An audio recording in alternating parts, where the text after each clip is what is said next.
রাসূল আরবি সাল্লাল্লাহু আলাইহি ওয়াসাল্লাম বলেন, মান সামা রমাদানা সুম্মা আতবাআহু সিত্তাম মিন শাওয়াল কানা কাসিয়ামিদ দাহরি কুল্লিহি। আল্লাহর পয়গম্বর বলেন, কোন মানুষ যদি মাহে রমজানের রোজা রাখার পর শাওয়াল মাসে সে যদি আরো অতিরিক্ত 6টা রোজা রাখে, অতিরিক্ত 6টা রোজা সে চাইলে ভেঙ্গে ভেঙ্গেও রাখতে পারে, সে চাইলে লাগাতার একেবারেও রাখতে পারে, কিন্তু রাখতে হবে শাওয়াল মাসের ভিতরেই। বলে কোন আল্লাহর বান্দা বান্দি যদি মাহে রমজানের রোজাগুলো রাখার পরে শাওয়াল মাসের 6টা রোজা সঠিকভাবে আদায় করে, তাহলে ওই ব্যক্তি যেন সারা বছর রোজা রাখলো। সারা বছর রোজা রাখার সওয়াব আল্লাহ তাআলা তার আমলনামায় দান করবেন। মাহে রমজান ছিল আমাদের জন্য রূহের চিকিৎসার হাসপাতাল। মাহে রমজান ছিল আমাদের জন্য রূহের চিকিৎসার হাসপাতাল। বলে গুনাহ করতে করতে করতে করতে 11 মাস আমাদের অবস্থা যেরকম খারাপ হয়ে গেছিল, এখন এই রূহটাকে ভালো করার জন্য, নিজের কলবটাকে ভালো করার জন্য, আল্লাহ তাআলা সিয়াম সাধনা করার জন্য একটা মাস আমাদেরকে দান করেছিলেন, সেটা হলো মাহে রমজান। বলে এই মাহে রমজান রূহের হাসপাতাল থেকে যখন আমাদেরকে রিলিজ করা হলো, যখন আমরা বের হয়ে আসলাম দুনিয়ার জমিনের হাসপাতালের মধ্যে, যখন আমাদের দেহের রোগ হয়, যখন ডাক্তাররা হাসপাতাল থেকে আমাকে আপনাকে রিলিজ দেয়, তখন প্রেসক্রিপশনের মধ্যে বাড়িতে কিছু নিয়ম কানুন, কিছু ওষুধপত্র খাওয়ার জন্য কিছু লিখে দেয় কি দেয় না? বলেন না, দেয় কি দেয় না? দেয়।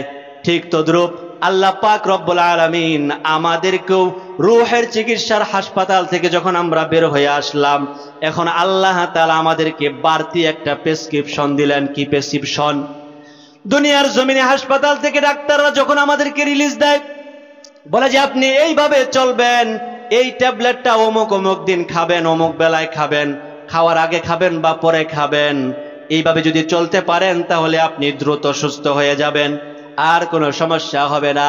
ঠিক তদ্রূপ আল্লাহ তাআলা, আল্লাহর পয়গম্বর বলে দিলেন, ও দুনিয়ার মানুষেরা, তোমাদের জন্য আল্লাহ পাক রব্বুল আলামিন রূহের চিকিৎসা নামক যে হাসপাতালটা রমজান আল্লাহ তাআলা দান করেছিলেন, এখান থেকেও রিলিজের সময় আল্লাহ তাআলা বলে দিলেন যে আমার বান্দা বান্দিরা যদি মাহে রমজানের পরবর্তী সময়ে 6টা রোজা রাখতে পারে, তাহলে আল্লাহ পাক রব্বুল আলামিন তাকে সারা বছর নফল রোজা রাখার সওয়াব দান করবে।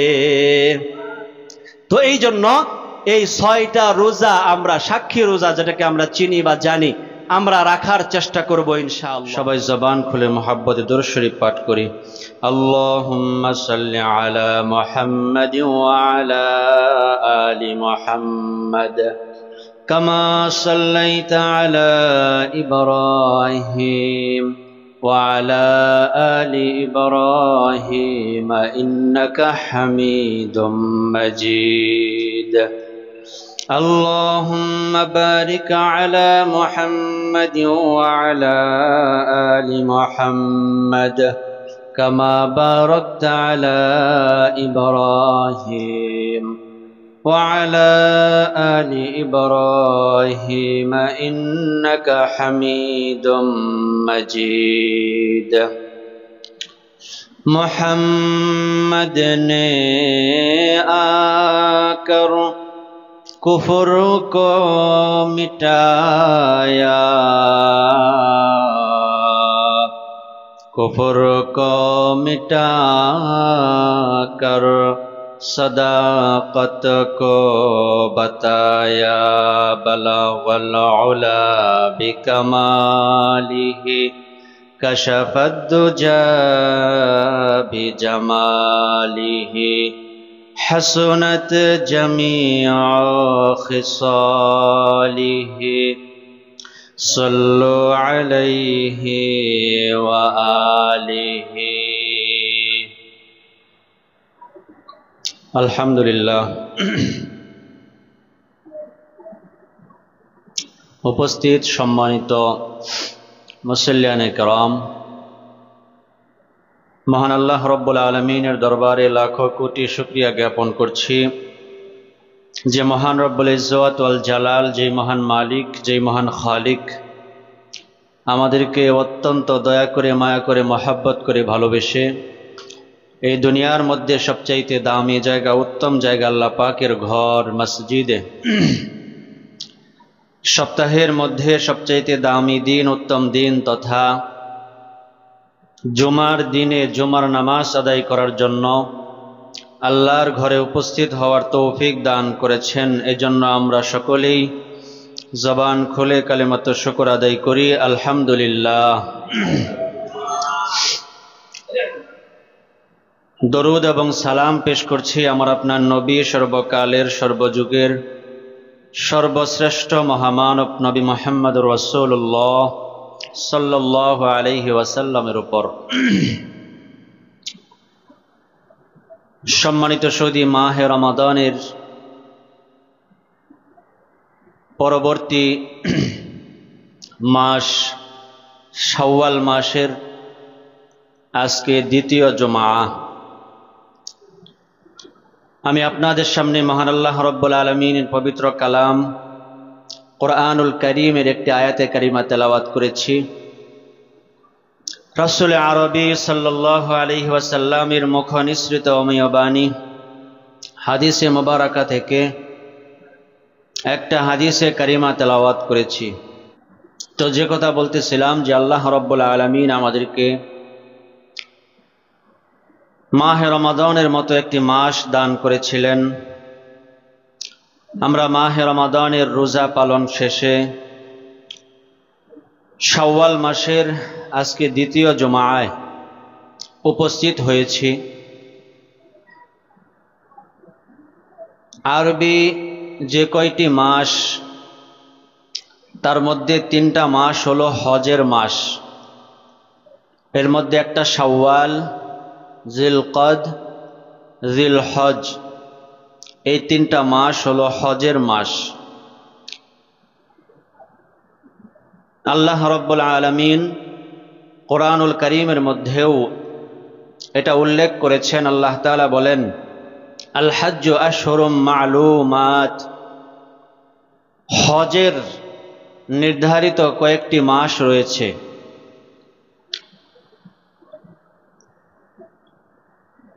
মানুষের উপর আল্লাহ পাক রব্বুল আলামিনের যতগুলো বিধান, তার মধ্যে অন্যতম একটি বিধানের নাম হলো হজ। এবং ইসলাম ধর্মের যেই 5টি স্তম্ভ, খুঁটি, এর মধ্যেও এই হজের জায়গাটা আছে। এজন্য হজ প্রত্যেকটি মুসলমানের জন্য পালনীয় নয়, তবে প্রত্যেক মুসলমানের হজ করার মন মানসিকতা,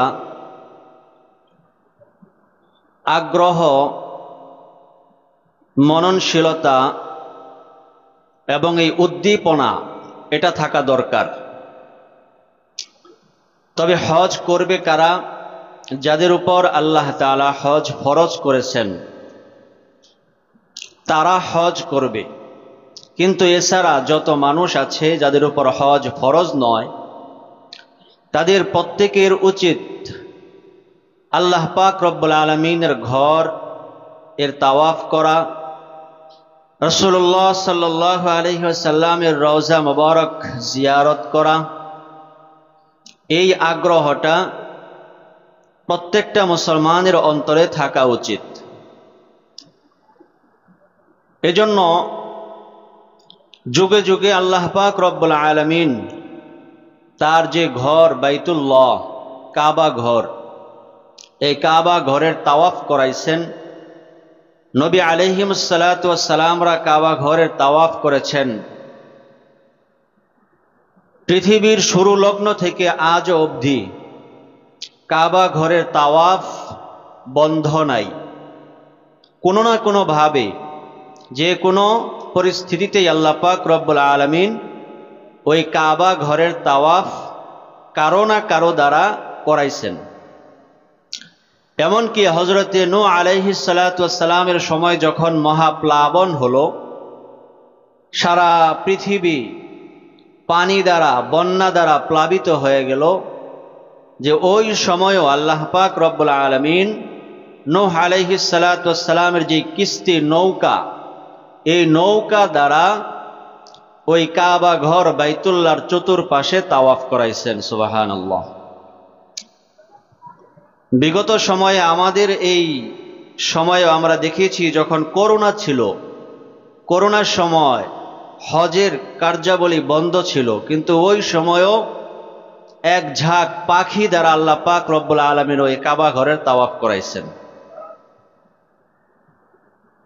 এজন্য প্রত্যেকটা মুসলমানের এই চিন্তা থাকা উচিত, এই মন মানসিকতা থাকা উচিত, যে আমাকে যদি আল্লাহ পাক রব্বুল আলামিন হজ করার মতো, আল্লাহর ঘর তাওয়াফ করার মতো তৌফিক দান করে, তাহলে আমি কাল বিলম্ব না করে, অলসতা না করে অবশ্যই অবশ্যই আমি আল্লাহর ঘর জিয়ারতে রওনা হব। এটা প্রত্যেকটা মুসলমানের এরকম মন মানসিকতা থাকা উচিত।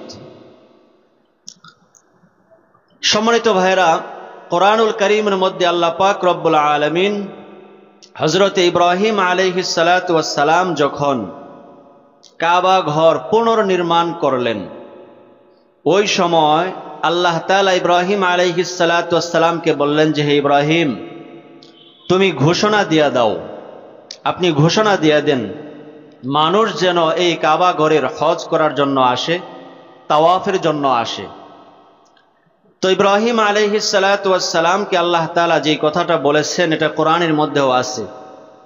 আল্লাহ তাআলা বলছেন, ওয়াআযযিন ফিন্নাস বিল হজ্জি ইয়াতুকা রিজালাও ওয়া আলা কুল্লি দামিরি ইয়াতিনা মিন কুল্লি ফাজ্জিন আমিক। আল্লাহ তাআলা বললেন, ও ইব্রাহিম, এই যে আমার কাবা ঘর তুমি নির্মাণ করলে, এখন এই কাবা ঘর নির্মাণ শেষে তুমি কাবা ঘরের তাওয়াফ করার জন্য মানুষদেরকে জানায়া দাও। ইব্রাহিম আলাইহিস সালাতু ওয়াস সালাম তখন আল্লাহ পাক রব্বুল আলামিনের দরবারে আরজি পেশ করল, ইয়া আল্লাহ, আমি এই কাবা ঘর পুনর্নির্মাণ করলাম, আপনি আমাকে তৌফিক দিয়েছেন, এজন্য শুকরিয়া। কিন্তু আমি এখান থেকে যদি এই কাবা ঘর জিয়ারতের জন্য ঘোষণা দেই, সারা পৃথিবীর আনাচে কানাচে এই ঘোষণা পৌঁছবে কেমনে, যেখানে মাত্র 10 হাত দূরে, 20 হাত দূরে, 100 গজ দূরে মানুষের কণ্ঠের আওয়াজ যায় না। বলে যে আমার এই কণ্ঠের আওয়াজ, আমার এই ঘোষণা সারা পৃথিবীর আনাচে কানাচে কিভাবে পৌঁছবে? আল্লাহ পাক রব্বুল আলামিন তখন ডাক দিয়া বললেন, ও ইব্রাহিম, আমি তোমাকে আদেশ করেছি, তুমি ঘোষণা করে দাও। বলে মানুষের কর্ণকুহরে, বিশ্বের আনাচে কানাচে এই তোমার কণ্ঠের আওয়াজ পৌঁছানোর দায়িত্ব আমি আল্লাহর। এটা আল্লাহ পাকের কুদরত, যে আল্লাহ তাআলা এই ঘোষণাকে সারা বিশ্বের আনাচে কানাচে কোণে কোণে আল্লাহ তাআলা পৌঁছায় দিয়েছেন। ওয়াআযযিন ফিন্নাসি বিল হজ্জি ইয়াতুকা রিজালাও ওয়া আলা কুল্লি দামিনি ইয়াতিনা মিন কুল্লি ফাজ্জিন আমিক। ইব্রাহিম আলাইহিস সালাতু ওয়াস সালাম ঘোষণা দিয়ে দিলেন, ওয়াআযযিন ফিন্নাস, ও দুনিয়ার মানুষ তোমরা শোনো শোনো, ইয়াতুকা রিজালাও ওয়া আলা কুল্লি দামিরি ইয়াতিন মিন কুল্লি ফাজ্জিন আমিক। বলে যে তোমাদের মধ্যে যাদের সামর্থ্য আছে, যাদের হজ ফরজ হয়েছে বা যাদের হজ ফরজ হয় নাই কিন্তু তারা কাবার আশেপাশে আছে, ওখানে আসা তাদের জন্য সম্ভব, তারা যেন পায়ে হেঁটে এবং দুর্বল উষ্ট্রিতে চড়ে হলেও এই আল্লাহর ঘর জিয়ারত করার জন্য আসে। পায়ে হেঁটে পদব্রজে এবং দুর্বল উষ্ট্রিতে চড়েও, যে কারো ভালো যানবাহন নাই কিন্তু দুর্বল উট আছে, দুর্বল ঘোড়া আছে, বাঙ্গা দুঙ্গা মোটর সাইকেল আছে, বলে যে এটা নিয়েও যদি কারো হজে যাওয়া সম্ভব হয় তারা যেন হজ করে। আমরা বাংলাদেশের মানুষ কাবা থেকে আমাদের বাংলাদেশের যে দূরত্ব, এখানে পায়ে হেঁটে যাওয়া সম্ভব নয়। মাঝে মধ্যে দেখা যায় সোশ্যাল মিডিয়ার মধ্যে অনেকেই পায়ে হেঁটে হজ করার জন্য রওনা দেয়, বলে ইসলাম এটাকে সমর্থন করে না। ইসলাম বলে যে যাদের দেশ দূরে, যে তাদের উপর যদি হজ ফরজ হয় তখন তারা হজ করবে, এছাড়া তাদের উপর জোর করে জবরদস্তি করে হজের ফরজ আল্লাহ তাআলা চাপায়া দেয় নাই। লা ইউকাল্লিফুল্লাহু নাফসান ইল্লা ওয়াসআহা।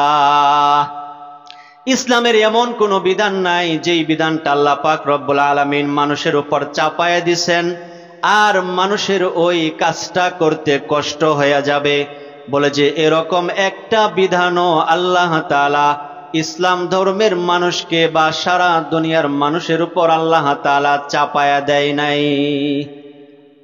যার সামর্থ্য আছে সে করবে হজ, যার সামর্থ্য নাই সে হজ করবে না, তার উপর হজ ফরজ নয়। আমাদের সমাজের মধ্যে অনেক মানুষের উপর হজ ফরজ হয়ে আছে কিন্তু তারা হজ করে না। এরকম মানুষ সমাজের মধ্যে আছে না ভাই? অভাব নাই। এই তো কয়দিন আগে বাড়িতে গিয়েছিলাম, ওই সময় একটা লোক তার কাছ থেকে দোকান করে আমি কিছু কিনতে গেছি, তো আমারে বলতেছে হুজুর দোয়া কইরেন, নিয়ত করছি উমরা করতে যাব।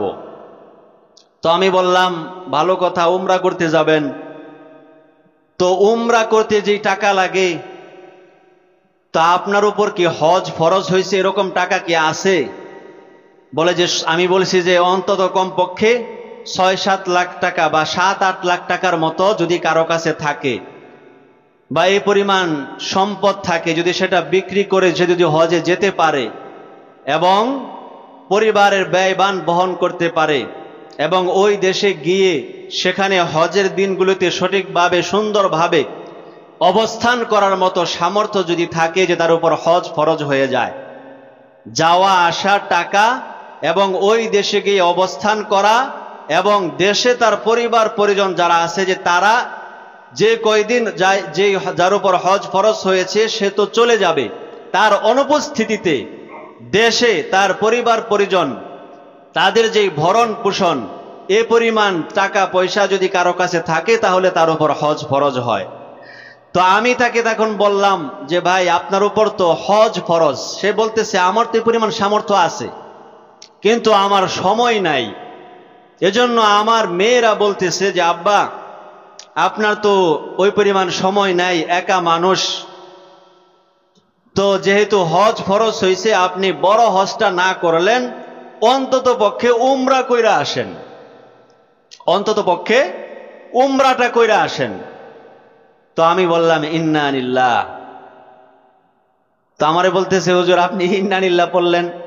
তা আমি বললাম ইন্না লিল্লাহ পড়লাম এই জন্য যে আপনার উপর হজ ফরজ, এখন এই কিয়ামত পর্যন্ত আপনি যদি উমরা করতে করতে করতে করতে 100 বার না 200 বার না 1000 বার না 1,000,000 বার যদি আপনি উমরা করেন, আর এই উমরা করতে করতে যদি আপনি কবরের মধ্যেও চলে যান, তারপরও আপনার উপর যে হজ ফরজ হয়েছে বড় হজ, এই হজ যদি আপনি আদায় না করেন, বলে এর কারণে আপনাকে জাহান্নামে যাইতে হবে। কথা বুঝতে পারছেন? কেন? আল্লাহর রাসূল সাল্লাল্লাহু আলাইহি ওয়াসাল্লাম হাদিসের মধ্যে স্পষ্ট বলছেন যে মান মালাকা জাদান ওয়া রাহিলাতান তুবাল্লিগুহু ইলা বাইতিল্লাহিল হারাম ওয়া লাম ইয়াহুজ্জা ফালা ইয়ামুতা ইয়াহুদিয়ান ওয়ালা নাসরানিয়ান। আল্লাহর পয়গম্বর বলেন যে যে ব্যক্তির সামর্থ্য আছে হজে যাওয়ার এবং তার পরিবার পরিজনের ভরণ পোষণের দায়িত্ব তার উপর আছে এবং সে এটাও পরিপূর্ণভাবে আদায় করতে পারে, তারপরেও যদি কোনো ব্যক্তি হজ না করে আর এমত অবস্থায় সে যদি মৃত্যুবরণ করে, আমি নবী বললাম সে ইহুদি হইয়া মরুক অথবা নাসারা হইয়া মরুক, আমি নবীর তাতে কোনো কিছু আসা যায় না। অর্থাৎ কিয়ামতের ময়দানে আল্লাহ পাক রব্বুল আলামিন শাফায়াত করবেন উম্মতি মুহাম্মদীদেরকে যারা মুসলমান।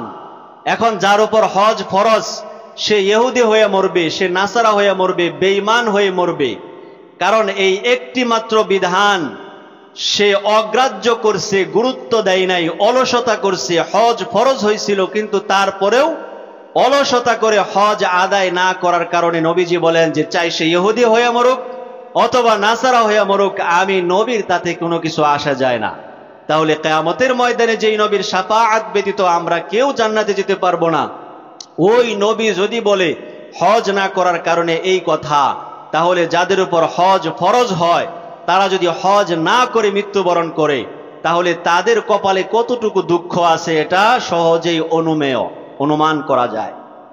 এজন্য সম্মানিত ভাইয়েরা, আমাদের সমাজের মধ্যে যাদের উপর হজ ফরজ হয় চেষ্টা করব সাথে সাথে আমরা হজ করে নেওয়ার। হজ ফরজ হওয়ার জন্য কিতাবের মধ্যে আসছে যে 5টা শর্ত যদি পাওয়া যায় তাহলে ওই মুসলমানের উপর হজ ফরজ হয়। 5টা শর্ত যদি পাওয়া যায় তাহলে ওই মুসলমানের উপর হজ ফরজ হয়। 1 নাম্বার শর্ত হলো ওই ব্যক্তিটা মুসলমান হতে হবে। কোনো বেঈমানের উপর, কোনো কাফেরের উপর, কোনো বেদিনের উপর হজ ফরজ নয়। হজ ফরজ হওয়ার জন্য 1 নাম্বার শর্ত হলো ব্যক্তিটা মুসলমান হতে হবে। 2 নাম্বার শর্ত হলো যে তাকে বালেগ হতে হবে, কোনো নাবালেগের উপর হজ ফরজ নয়। 3 নাম্বার শর্ত হলো তাকে সুস্থ হতে হবে। যদি এরকম মাজুর হয় যে তার দ্বারা হজের কার্যাবলী সম্পাদন করা সম্ভব হবে না, তাহলে তার উপরেও হজ ফরজ নয়। 4 নাম্বার শর্ত হলো স্বাধীন হতে হবে, গোলাম হতে পারবে না, কারো দাস হতে পারবে না। এই 4 নাম্বার শর্তের পরে 5 নাম্বার যে শর্তটা বলেছে সেটা হলো যে মক্কায় যাওয়া পর্যন্ত এবং আসা পর্যন্ত এবং তার পরিবার পরিজন যে কয়দিন হজ সে পালন করবে এর ভিতরে ভরণ পোষণ যেন সে পর্যাপ্ত পরিমাণে আদায় করতে পারে। বলে যে এই 5টা শর্ত যেই মুসলমানের মধ্যে পাওয়া যাবে বলে তার উপরই তাৎক্ষণিকভাবে হজ ফরজ হয়ে যায়। হজ ফরজ হওয়ার জন্য শর্ত কয়টা ভাই? 5টা। 1 নাম্বার কি? মুসলমান হওয়া। 2 নাম্বার বালেগ হওয়া। 3 নাম্বার সুস্থ হওয়া। 4 নাম্বার স্বাধীন হওয়া। 5 নাম্বার সামর্থ্য থাকা।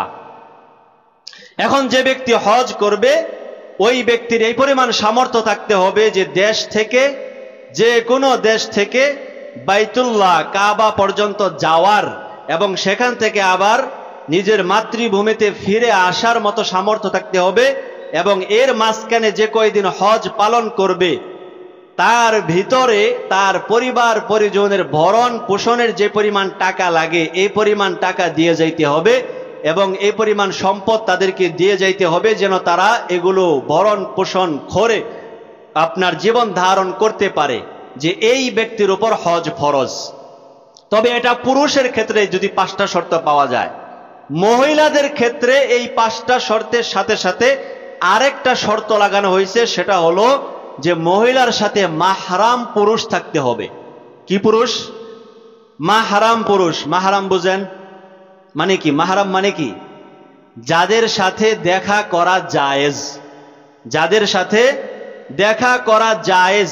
যে মহিলার সাথে 5টা শর্তের সাথে সাথে এই মাহরাম পুরুষ থাকতে হবে, এটাও আরেকটা শর্ত। যদি কোনো মহিলার উপর হজ ফরজ হয় কিন্তু মাহরাম পুরুষ না থাকে তাহলে ওই ব্যক্তির হজ মাফ, ওই আল্লাহর বান্দির হজ মাফ, তাকে হজ করতে হবে না। আল্লাহ তাআলা তার এই হজ না করার কারণে জিজ্ঞাসাও করবে না। এখন এই মাহরাম পুরুষ একজন মহিলার জন্য 14 জন, নিজের স্বামীকে সহ 15 জন। কয়জন? নিজের স্বামীকে সহ 15 জন। যদি স্বামী না থাকে তাহলে 14 জন। জোরে বলেন কয়জন? 14 জন। মুখস্থ করেন, একেবারে সহজভাবে বলতেছি। এর মধ্যে নিজের বাবার মতো 5 জন। নিজের বাবার মতো কয়জন? 5 জন। নিজের বাবা, দুধ বাবা, মামা, চাচা, শ্বশুর, আব্বা। বাবার মতো কয়জন? 5 জন। নিজের বাবা, দুধ বাবা, মামা, চাচা, শ্বশুর, আব্বা, এই গেল 5 জন। এবার আসেন নিজের ভাইয়ের মতো 5 জন। নিজের ভাই, দুধ ভাই, দাদা, নানা, নাতনি। বুঝতেছেন কথা? নিজের ভাই, দুধ ভাই, দাদা, নানা, নাতনি, এই গেল 10 জন, বাকি আছে আরো 4 জন। এর মধ্যে বলা হয় যে ভাইয়ের মতো এই আপনার ছেলের মতো 4 জন, ছেলের মতো 4 জন, নিজের ছেলে, ভাইয়ের ছেলে, বোনের ছেলে, বোনের জামাই জামাতা, নিজের ছেলে, ভাইয়ের ছেলে, বোনের ছেলে, মেয়ের জামাই জামাতা, যেটা বলি আর কি। এই হলো মোট 14 জন। আর যদি নিজের স্বামী থাকে, স্বামী সহ 15 জন। যদি কোনো মহিলার এই 14 জন পুরুষ মাহরাম হজে যাওয়ার সামর্থ্য আছে মনে করেন মহিলার, কিন্তু এই 14 জন পুরুষ থেকে তার একজন পুরুষও সঙ্গী হিসাবে নাই, বলে যে ওই আল্লাহর বান্দির হজ মাফ, হজ করতে হবে না, তাহলে এটা কত গুরুত্বপূর্ণ বিষয় যে হজের মতো একটা গুরুত্বপূর্ণ এরকম একটা বিধান, যেই বিধানটাও যে মাহরাম ব্যতীত আল্লাহ তাআলা তাকে মাফ করে দেন। আর এই মহিলা, এই মেয়েরাই দেখা যায় যে নিজের দুলাভাইয়ের সাথে, নিজের দেবরের সাথে, এই আপনার নিজের চাচাতো ভাই, ফুফাতো ভাই, খালাতো ভাই, নিজের বয়ফ্রেন্ডের সাথে আপনার সমান তালে বিভিন্ন পার্কে, বিভিন্ন চিপায় চাপায় ঘোরাফেরা করতেছে। কথা বলেন ঠিক না বেঠিক? পর্দা মহিলাদের জন্য কত গুরুত্বপূর্ণ একটা বিষয়, যে হজের মতো একটা বিধান। এখানে কোনো মহিলা একা যাবে না, একা যাওয়ার দরকার নাই। একা গেলে ওই মহিলার হজই হবে না, যেহেতু শর্ত পাওয়া যায় নাই, যেহেতু মাহরাম কাউকে পাওয়া যায় নাই, শর্ত পাওয়া যায় নাই। কোনো মহিলা যদি আগ বাড়ায়া একা হজ করতে যায় তাহলে তার হজই হবে না। তাহলে মাহরাম সঙ্গে থাকা কতটুকু গুরুত্বপূর্ণ বিষয়, যে এই 14 জন পুরুষের সাথে তার দেখা করা জায়েজ, অথচ এই মহিলায় দেখা যায় আপনার নিজের দুলাভাইকে আপনার মনে করে যে আপন দুলাভাই, দুলাভাইকে এমন ভাবে ভয় পাইতে হবে যেরকম ভাবে মৃত্যুকে মানুষ ভয় পায়। এই যে কয়দিন আগে যে ধর্ষণ হলো আসিয়া নামক মেয়েটা, এটা কিন্তু তার দুলাভাইয়ের দ্বারা ধর্ষণ হয়েছে, দুলাভাইয়ের দ্বারা ধর্ষণ হয়েছে। যদি আজকে দুলাভাইয়ের সাথে শালীর ঠিক মতো পর্দা থাকতো, তাহলে কোনো দুলাভাইয়ের কারণে কোনো শালী ধর্ষিত হতো না। দেবর ভাবির যে সম্পর্ক আমাদের দেশে বলা হয় যে মায়ের সমান ভাবি, দেবরে কি কয়? মায়ের সমান ভাবি। যদি কারো মা না থাকে তখন ভাবিকে সে মা মনে করে, নাউজুবিল্লাহি মিন জালিক। অথচ নবীজি স্পষ্ট হাদিসের মধ্যে বলেছেন যে দেবর আর ভাবির সম্পর্ক এমন যেমন আগুন। মানুষ যেরকম আগুন দেখলে ভয় পায়, আগুনকে ধরে না, ছয় না, কাছে যায় না, ঠিক তদ্রূপ দেবর ভাবি থেকে এরকম ডিস্টেন্স থাকবে, দূরত্বে থাকবে। একই পরিবারের মধ্যেও ভাবির সাথে দেবরের দেখা করা জায়েজ নাই, দেখা করা জায়েজ নাই। অথচ দেখা যায় অনেক মুরব্বী আছে এরকম, যে স্বামী বিদেশ কোন মহিলার, এখন দেবরে পাঠায় দেয়, যা তোর ভাবিরে নিয়ে আগা, বাপের বাড়ির থেকে দেবরে পাঠায় দেয়, যা তোর ভাবিরে লইয়া। এখন একই রিস্কার মধ্যে চড়ে যখন দেবর আর ভাবি উঠে একসাথে আসে, বলেন তো যে এর মাঝখানে তাদের দুজনের মধ্যে ঘষাঘষি হয় কিনা? এখন দেবর তো বিয়া শাদী করে নাই, বা দেবর বিয়া শাদী করছে মনে করেন, কিন্তু তারপরও সে তো তার সাথে দেখা করা জায়েজ নাই। এখন এই শয়তান এই দুইজনের মধ্যে এমন ভাবে ধোঁকা দেয়। আজকাল সোশ্যাল মিডিয়ার মধ্যে ঢুকলে দেখা যায় সুবহানাল্লাহ, যে কত নারী দেবরের দ্বারা এভাবে আক্রান্ত হইতেছে, ধর্ষিতা হইতেছে, এবং কত নারী যে আপনার বিভিন্ন প্রেমিকের বাড়িতে গিয়ে অনশন করতেছে, নাউজুবিল্লাহি মিন জালিক, শুধুমাত্র এই পর্দা সঠিকভাবে না করার কারণে। এজন্য মুসলমান, আমাকে আপনাকে পর্দা করতে হবে। নামাজ যেরকম ফরজ, পর্দার বিধান এরকম ফরজ। এক ঠিক তদ্রূপ মহিলার কথা বললাম, যে পুরুষের ক্ষেত্রে এরকম 14 জন নারী আছে যাদের সাথে পুরুষ দেখা করতে পারবে। এছাড়া অন্য নারীর দিকে একবারের বেশি 2 বার তাকানো জায়েজ নাই। তাও একবার যে তাকাবে, যদি হঠাৎ নজর পড়ে যায় তত ঠিক আছে, কিন্তু নজর পড়ছে তো পড়ছে, আলহামদুলিল্লাহ, চাইছি তো চাইছি, যতক্ষণ পর্যন্ত মন না ভরবে চোখ আর ঘোরাইতেছি না, এমন ভাবে চায় মনে হয় যে ওই মেয়েকে, ওই মহিলাকে খেয়ে ফেলবে। কিতাবের মধ্যে আসছে, কোন মহিলা যদি জানতো যে তার দিকে কোনো পর পুরুষ কেমন ভাবে তাকায়, কিভাবে তাকায়, কি কুদৃষ্টিতে তাকায়, যদি এটা জানতো, বুঝতো, তাহলে মহিলারা চেষ্টা করতো লোহার পোশাক পরে বাহিরে বের হওয়ার জন্য। কতটুকু মারাত্মক বিষয়! তো এই ওয়াজ এখানে খাবে না মানুষে, কারণ কি যে এখন গার্মেন্টসের মধ্যে, সুবহানাল্লাহ, গার্মেন্টসের মধ্যে যারা আমরা চাকরি করি, তো একসাথে আমাদের যে সমস্ত ভাই বান্ধবী বন্ধুবীরা আছে, যে এরা তো আমাদের সামনে খুব পর্দা করে, তাই না? খুব পর্দা করে না? আরে সুবহানাল্লাহ, কত কি যে হইতেছে এটা আল্লাহ মাবুদই জানে। তো এর পরেও যে এর ভিতর দিয়ে অনেক মানুষ ইল্লাহ মাশাআল্লাহ ভালো আছে, আলহামদুলিল্লাহ আছে, এজন্য নিজে ভালো হওয়ার চেষ্টা করতে হবে। হ্যাঁ, জীবিকার তাগিদে আমাকে আপনাকে রিজিক অন্বেষণ করার কথা আল্লাহ তাআলা বলেছেন। এর মানে এটা নয় যে নিজের ইজ্জত সম্মান সব বিক্রি করে তারপরে আমাকে রিজিক তালাশ করতে হবে, না না। আপনি সঠিকভাবে দ্বীনের পথে চলেন, সঠিকভাবে রিজিক তালাশ করেন। মা বোনেরা যদি সঠিকভাবে পর্দার ভিতরে থেকে রিজিক তালাশ করতে পারে আলহামদুলিল্লাহ। কিন্তু এখন দেখা যায় যে মা বোনেরা স্বামীর প্রতি যতটা না আগ্রহ দেখায়, তার চাইতে তার অফিসে যে কলিগ আছে, অফিসের যে সাথে যে চাকরি করে যে কর্মচারী আছে, তার প্রতি সে বেশি নরম থাকে, তার প্রতি সে বেশি সফট থাকে। যে এটা আমাদের জন্য খুব ভয়ানক, খুব ভয়ঙ্কর অবস্থা, যে এখান থেকে আমাকে আপনাকে ফিরে আসতে হবে। আল্লাহ তাআলা আমাদেরকে তৌফিক দান করুক, সকলে বলে আমিন। এবার আসেন, আমি আপনাদের সামনে যে হাদিসে কারিমা তেলাওয়াত করেছি, এতক্ষণ যাবত তো হজের কিছু কথাবার্তা বলা হলো, যে হাদিসটা তেলাওয়াত করেছি সেটা হলো এই শাওয়াল মাসের 6 রোজা সম্পর্কে হাদিস। কয় রোজা? 6 রোজা, যেটাকে আমরা সাক্ষী রোজা হিসাবে অনেকেই চিনি বা জানি। রাসূল আরবি সাল্লাল্লাহু আলাইহি ওয়াসাল্লাম বলেন, মান সামা রমাদানা সুম্মা আতবাআহু সিত্তাম মিন শাওয়াল কানা কাসিয়ামিদ দাহরি কুল্লিহি। আল্লাহর পয়গম্বর বলেন, কোন মানুষ যদি মাহে রমজানের রোজা রাখার পর শাওয়াল মাসে সে যদি আরো অতিরিক্ত 6টা রোজা রাখে, অতিরিক্ত 6টা রোজা সে চাইলে ভেঙ্গে ভেঙ্গেও রাখতে পারে, সে চাইলে লাগাতার একেবারেও রাখতে পারে, কিন্তু রাখতে হবে শাওয়াল মাসের ভিতরেই। বলে কোন আল্লাহর বান্দা বান্দি যদি মাহে রমজানের রোজাগুলো রাখার পরে শাওয়াল মাসের 6টা রোজা সঠিকভাবে আদায় করে, তাহলে ওই ব্যক্তি যেন সারা বছর রোজা রাখলো।